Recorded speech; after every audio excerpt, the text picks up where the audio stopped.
রবিবার থেকে বুধবার 22 জুন থেকে 25 জুন পবিত্র অম্বুবাচী। এই সময় ভুলেও খাবেন না এই 5টি সবজি। রোগের জ্বালা, আর্থিক কষ্ট, চরম অশান্তি এবং সংসারে দুর্ভাগ্য আসবেই। আষাঢ় মাসের শ্রী শ্রী দেবীর অম্বুবাচী যাত্রা সনাতন হিন্দু ধর্মের একটি বিশেষ গুরুত্বপূর্ণ ও পবিত্র তিথি। অম্বুবাচী হল কামাখ্যা দেবীর বা মাতৃশক্তির এক বিশেষ তান্ত্রিক উৎসব।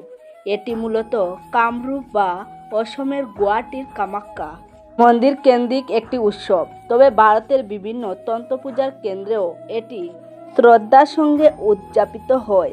অম্বু মানে জল বা রস এবং বাচী মানে কথা বলা বা প্রকাশ করা, অর্থাৎ অম্বুবাচী হল সেই সময় যখন পৃথিবী বা ধরিত্রী মাতা নিজের সৃষ্টি ক্ষমতা প্রকাশ করেন। হিন্দু তান্ত্রিক মতে এই সময় ধরিত্রী মাতা বা কামাখ্যা দেবী ঋতুমতী হন, অর্থাৎ তার রজস্রাব হয়। অম্বুবাচী চলাকালীন মাটি কুড়াকুড়ি বা কৃষিকাজ, বিয়ে, গৃহপ্রবেশ ইত্যাদি শুভ কাজ এবং পুজো আর্চা বা ঘণ্টা বাজানো ইত্যাদি করতে নেই। অনেক ভক্ত এই সময় উপবাস করেন ও মনে মনে ভগবানের নাম কীর্তন করেন। কেউ কেউ এই সময় নিরামিষ আহার গ্রহণ করেন বা একবেলা খান। যারা তন্ত্র সাধনায় বিশ্বাসী তারা মন্ত্রজপ, ধ্যান ও যোগ সাধনায় মন দেন। অম্বুবাচীর তিথিতে বিভিন্ন ধরনের পুজো এবং জ্যোতিষ ও তন্ত্রমতে নানান ক্রিয়া করা হয়। জ্যোতিষশাস্ত্র মতে বাস্তু দোষ ও গ্রহদোষের প্রতিকার এবং দান করার জন্য অম্বুবাচীর সময়টি বিশেষভাবে তাৎপর্যপূর্ণ। নমস্কার বন্ধুরা, আজকের নতুন পর্বে আপনাদের স্বাগত। আজ আমরা জানব অম্বুবাচী চলাকালীন কোন কোন 5টি সবজি খাওয়া উচিত নয়। এই সময় যে সবজিগুলি খেলে জীবনে ঘনিয়ে আসতে পারে চরম দারিদ্রতা, পরিবারের সদস্যদের লেগে থাকবে নানান রোগব্যাধি, ঘরে বাইরে কথায় সৃষ্টি হবে অশান্তি, আপনি ভালো কাজ করলেও লোক সেটার নিন্দা করবে, সংসারে নেমে আসবে চরম দুর্ভাগ্য। আপনি অম্বুবাচীর সময় উপবাস বা ব্রত পালন করুন অথবা না করুন, কিন্তু এই সময় অবশ্যই শাস্ত্র অনুসারে নিষিদ্ধ খাবারগুলি এড়িয়ে চলুন। তাহলে আপনার বাড়ি থেকে বাস্তুদোষ দূর হবে এবং আপনি আর আপনার পরিবার সুরক্ষিত থাকবেন, সুস্থ থাকবেন। বন্ধুরা, এই সঙ্গে আমরা জেনে নেব অম্বুবাচীর 3টি প্রাচীন ও শক্তিশালী উপায়গুলি আপনার সংসারে সুখ ও সমৃদ্ধি এনে দেবে।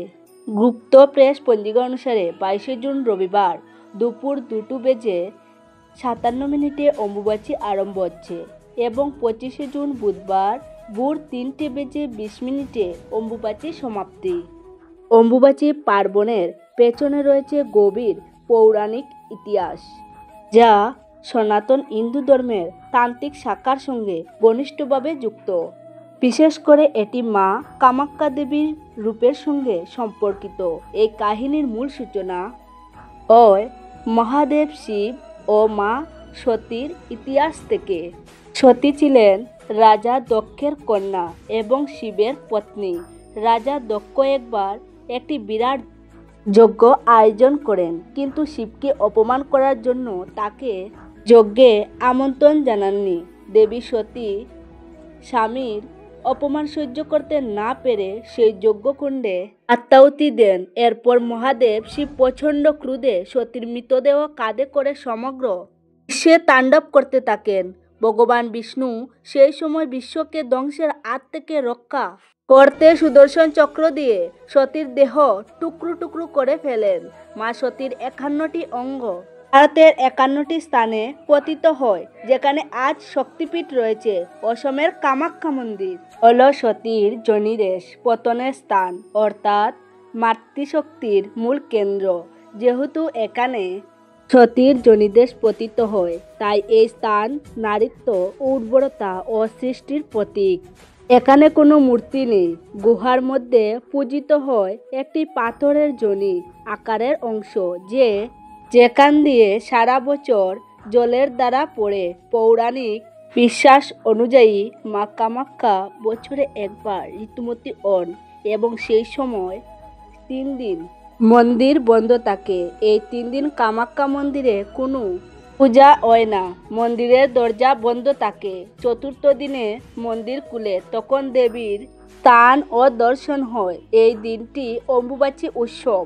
এই ঘটনা দেখায় যে মহাশক্তি বা প্রকৃতি নিজেই জীবন্ত ও নারীত্বের প্রতীক। তার মধ্যেই আছে জন্মের ক্ষমতা। কামাখ্যা দেবী মূলত তান্ত্রিক শক্তির প্রতীক, তাই এই সময় হাজার হাজার তান্ত্রিক সাধক কামাখ্যা তীর্থে আসেন সাধনা করতে। অম্বুবাচী কেবল একটি তিথি নয়, এটি নারী শক্তির জাগরণ, মাতৃরূপ প্রকৃতির সম্মান এবং সৃষ্টির শক্তির আরাধনা। মা কামাখ্যার এই রহস্যময় শক্তিপীঠ আমাদের মনে করিয়ে দেয় জীবন, রক্ত, প্রকৃতি সবই এক মহাশক্তির রূপ। জয় মা কামাখ্যা। বন্ধুরা, অম্বুবাচীর সময় নিষিদ্ধ সবজিগুলির মধ্যে প্রথমেই যেটির কথা বলবো সেটি হলো চাল কুমড়ো। এই সময় বাড়িতে কখনোই চাল কুমড়ো রান্না করবেন না। অম্বুবাচীর সময় নানান তান্ত্রিক ক্রিয়াতে চাল কুমড়ো উৎসর্গ করা হয়। এই সময় পরিবার বাড়ির কোনো সদস্যই চাল কুমড়ো খাবেন না। এই সময় চাল কুমড়ো খেলে বাড়িতে রোগ ব্যাধি লেগেই থাকবে। রোগের পেছনে খরচ করতে করতে আপনি সর্বশান্ত হয়ে যাবেন। সুতরাং অম্বুবাচীতে কোনোভাবে চাল কুমড়ো বা চাল কুমড়ো থেকে তৈরি কুমড়ো মিঠাই বা পেঠা মুখে তুলবেন না। এছাড়াও অম্বুবাচীর সময় আমিষ খাবার যেমন মাছ, মাংস, ডিম, পেঁয়াজ, রসুন, মসুর ডাল ইত্যাদি তামসিক আহার এড়িয়ে চলুন এবং ঘরোয়া নিরামিষ আহার গ্রহণ করুন। বন্ধুরা, অম্বুবাচীর মধ্যে দ্বিতীয় নিষিদ্ধ খাবারটি হলো মাসকলাই। এই সময় কালো বা সবুজ মাসকলাই এবং এর থেকে তৈরি বিউলির ডাল বা অন্য কোনো খাবার গ্রহণ করবেন না। এছাড়া কোনো প্রকার নেশা জাতীয় কোনো খাবার অম্বুবাচীর সময় গ্রহণ করবেন না। বন্ধুরা, অম্বুবাচীতে পরম পুরুষোত্তম ভগবান শ্রীকৃষ্ণের উদ্দেশ্যে যদি একটিমাত্র তুলসী পাতাও নিবেদন করা যায় তাহলে অশেষ পুণ্য লাভ হয়। অন্যদিকে বিশ্বাস করা হয় যে ধরিত্রী মাতা এই সময় ঋতুমতী হন, তাই অম্বুবাচী চলাকালীন কোনো মাটির কাজ, চাষ আবাদ বা খনন কার্য ইত্যাদি করা হয় না। এই সময় ঘরের গৃহদেবী বা প্রতিমাকে স্পর্শ না করে লাল কাপড়ে ঢেকে রাখুন এবং দেবীর পুজো বন্ধ রাখুন, কিন্তু মনের মধ্যে জপ করুন। এবং দীক্ষিত ব্যক্তিরা অবশ্যই নিত্যকর্ম করবেন এবং এই সময় অনেকেই উপবাস করেন, আবার কেউ কেউ নিরামিষ খাবার খান। তবে নিয়মিত জপ, ধ্যান বা পাঠ করুন। চণ্ডী পাঠ বা দুর্গা সপ্তশতী পাঠ যারা তান্ত্রিক উপাসক তাদের জন্য এ সময় তপস্যার সুযোগ আছে। এই সময় গাছ কাটা, ঘর সংস্কার করা ইত্যাদি বন্ধ রাখা উচিত। বাড়িতে নতুন কিছু বসানো, কোনো শুভ কাজ যেমন বিবাহ, নামকরণ ইত্যাদি বন্ধ রাখুন। মা ধরিত্রী ঋতুমতী, তাকে এই সময় আঘাত করা অনুচিত, তাই মাটি কুড়া বন্ধ রাখুন। দেবী এই সময় বিশ্রামে, তাই গৃহদেবীর পূজা আরাধনা বন্ধ রাখা হয়। অম্বুবাচীর চতুর্থ দিন অর্থাৎ বুধবারে দেবীর স্থান ও উৎসব দিন। এই দিনটি অতি পবিত্র। এই দিন কামাখ্যা মন্দির খুলে যায়। অনেক বাড়িতেও এই দিন উৎসব হয়। দেবীকে স্নান করিয়ে নতুন বস্ত্র পরানো হয়। ফুল, পান, সিঁদুর, ধূপ, দীপ দিয়ে মহাপূজা করা হয়। চালের পায়েস এবং লাল ফল যেমন তরমুজ, আনারস, নারিকেল দিয়ে নৈবেদ্য দেওয়া হয়। অনেকের বাড়িতেও শান্তি ও প্রসন্নতা কামনা করে পুজো করা হয়। কথিত আছে অম্বুবাচীর মধ্যে দুধ খেলে সাপের ভয় থাকে না। অম্বুবাচী চলাকালীন বিধবা, ব্রাহ্মণ এবং যারা ব্রত পালন করবেন তারা এই সময় রান্না করা কোনো খাবার খাবেন না। এই কদিন ভগবানের প্রসাদ গ্রহণ করা যাবে, তবে এই সময় কেউ একবেলা আহার করেন অথবা কেউ ফলাহার বা দুধ জল খেয়ে উপবাস করেন। বন্ধুরা, শাস্ত্র অনুসারে অম্বুবাচীতে তৃতীয় যে সবজিটি খেতে নিষেধ করা হয়েছে সেটি হলো শাক। এই সময় বাড়িতে কখনোই শাক রান্না করে খাবেন না। এবং পরিবারের কোনো সদস্যই শাক খাবেন না। এই সময় শাক খেলে বাড়িতে রোগ ব্যাধি লেগেই থাকবে। সুতরাং অম্বুবাচীর সময় কোনোভাবেই শাক দিয়ে তৈরি কোনো খাবার মুখে তুলবেন না। বন্ধুরা, এবার আমরা জেনে নেব অম্বুবাচীর 3টি প্রাচীন ও শক্তিশালী উপায়, যে উপায়গুলি আপনার সংসারে সুখ ও সমৃদ্ধি এনে দেবে। প্রথম উপায়টি হলো অম্বুবাচীর 4র্থ দিনে একটি লাল কাপড়ে রাখুন একটি তরমুজ, আনারস, সিঁদুর, পান, সুপারি ও লাল ফুল। তারপর সেটি দেবীর সামনে রাখুন। এই প্রার্থনা করে, মা কামাখ্যা, আমার জীবনে রক্তিম সৌভাগ্য বর্ষণ করো, ধন সম্পত্তিতে আমার সংসার ভরে উঠুক। এরপর এই অগ্রহটি কোনো গরিব মানুষকে দান করলে সেটা আরও ফলপ্রসূ হয় এবং আপনার আর্থিক উন্নতি হতে থাকে।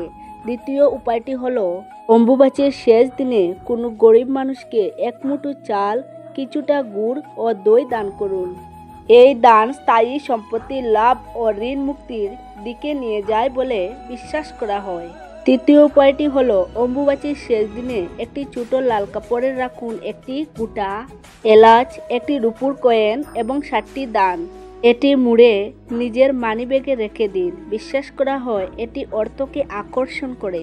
বন্ধুরা, পঞ্চম নিষিদ্ধ সবজিটি হলো বেগুন। অম্বুবাচীতে বাড়িতে কখনোই বেগুন রান্না করবেন না। পরিবারের কোনো সদস্যই এই সময় বেগুন বা বেগুনের তরকারি খাবেন না। বন্ধুরা, ভিডিওটি যদি আপনাদের ভালো লেগে থাকে তাহলে অবশ্যই একটি লাইক করবেন, আপনজনদের সাথে অবশ্যই শেয়ার করে দেবেন। ভালো থাকবেন, সুস্থ থাকবেন। নমস্কার, ধন্যবাদ।